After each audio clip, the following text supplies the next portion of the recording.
How to fix too many requests, please try again later on Genshin Impact. Hey, what's up guys? Welcome back to our YouTube channel and let us get started. First of all, you have to make sure that you are updated with your application. Head over to your Play Store, then here search for Genshin Impact. If you see play or open, that means your application is updated. If not, you have to tap on update and update your app. Once done, head over to your settings. Scroll all the way below and tap on apps.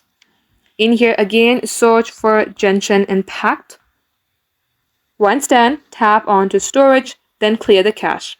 You can also clear the data if you remember your credentials. Tap delete. Come back onto app info page, then tap on force stop and OK. Under defaults, you will see set as default. Open it and untoggle this button.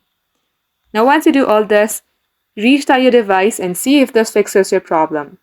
If it's still not working for you, then reinstall this again after uninstalling it.